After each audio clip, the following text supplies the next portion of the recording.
Hey there, my name is Kevin. I'm going to be talking about Candlestick Basics because I want to help you out understand and not make the same mistakes that I did. So let's go. From a beginner standpoint, the first candle is a green candle, also is representing a bull in the market. The bull is the horns pointing upwards, meaning that we want the price to go up. In that way, the candle opens at the bottom and closes at the top. Or you can think that the low is at the bottom and the high is at the top. It's very straightforward. When you look at the red candle, you flip it because it's looking at a downward movement, meaning that the candle started at the top and it went down. We refer to the middle of the candle as the body and the ends as a wick. And on the right, we have ones that don't really represent any color.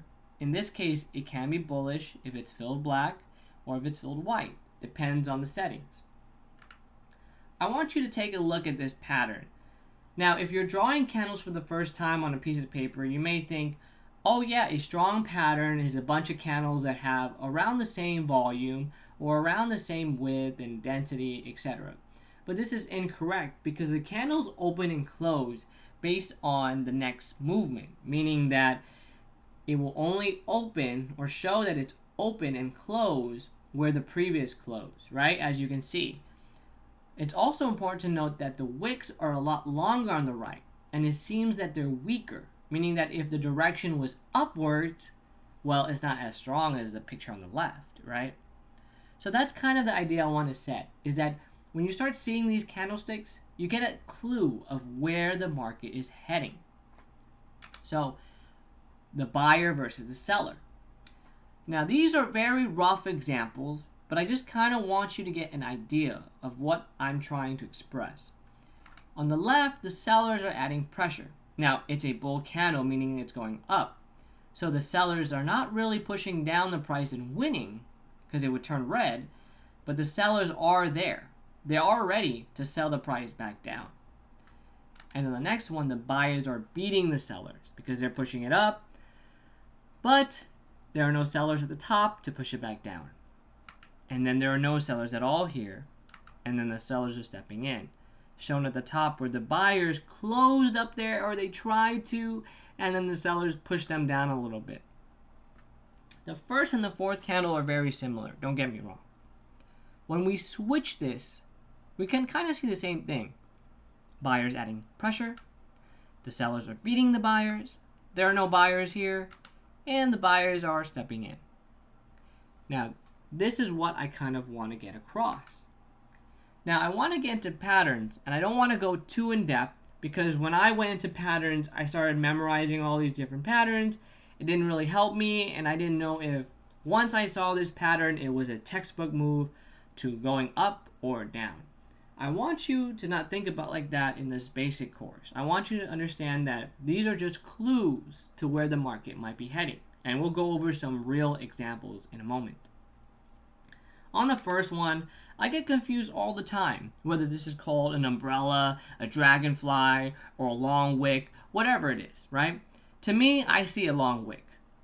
And when I see this long wick, I think that the red candles are done going down and it's going up. Or, number two, that it's getting weak. As in, it may go down a little bit more, but the buyers are really stepping in there, trying to push it up, XYZ. And on the right, what happens is sometimes you don't really get that chance for the wick, right? It shoots up, and all of a sudden you get a really nasty red bar down, and there's nothing you can do to stop it. That's because you can't solely rely on these candlesticks to tell you cause and effect. Okay, let's look at some real world examples. So in this picture of SPY on the 5-minute, fairly recently, at the ends, or where it turns from light gray to gray, is market open hours. So 6:30 on California time AM to 1 p.m. Your time may be different. In this situation, I want you to take a look at just this one wick. This one wick is very bearish, meaning that the sellers are stepping in and they've won, pushing it 2 candles down. Now, just because it pushed it 2 candles down and later it went a little bit lower doesn't mean that the uptrend has ended. right? So it's clear to you that you cannot solely rely on just this candlestick. And this is a 5-minute chart. To clarify, for those who haven't seen a 5-minute chart, is that each candle is representing 1 minute candle, 5 of them, or 5 1-minute candles. Sorry about that. And so it's a better representation of what may happen previously or in the future, just based on these trends. Okay? Now let me go to another example. So this is also another SPY chart on the 5-minute. Now you can see from 6:30 that there was a drive upwards. And at the first wick, what does it tell you? It tells you that, oh, the movement is getting weaker. But on the next wick, you see it push upwards. So now you're kind of conflicted because, oh, well, it was weak, but then it pushed up. But it was overall red, right? So you wait till the next candle, and guess what happens? It does not continue moving. So this is a clue where you need to watch and gather ideas of where the direction will be heading, right? It's difficult, and also it's not very cause and effect. It's very subjective. Let's look at the next wick. We see this one, the buyer stepped in, pushed it up, went up a bit. Here we go again. We see the buyer step in, push it up, but it ends up overall bearish still, but it's a fairly long wick, which is good. And then when we move to the next one, we see that there is a medium-sized wick down, and it still ends up being bullish, but you see the same idea is that it's not cause and effect, but the idea is that the movement is getting weaker. And at this point, you kind of see that it's near the top, right? That the price stopped moving upward. So if you were still holding, maybe this would be time to get out, right? Developing an exit strategy. When we look at this wick, this is an interesting one too. You may ask, shouldn't it just go down from here without seeing the other two candles, right? Well, let's think about it. When we play it, we may play it as going down, but we see this wick.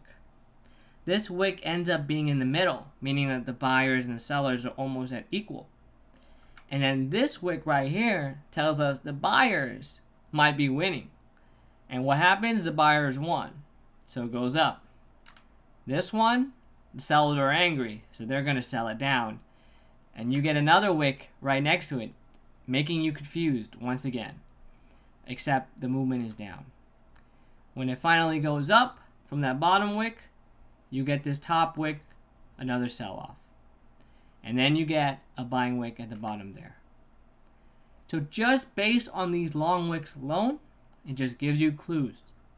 But overall, the bigger picture from 6:30 to 1 o'clock, the long wicks may betray you. Because if you just held from 6:30 all the way to the end, you would be up without even looking at the charts. These are the ideas I kind of want to express. Now, there's one more thing. Usually traders will combine these candlestick basics to something like a support and resistance. In this case, I just drew a rough one. Some people like to draw their support and resistance through as many candles as they can. But notice that when combined with this imaginary line, that not at the first candle wick, but maybe at the middle areas, that when the wick appeared above this line, you can kind of see that there was some type of movement you could predict.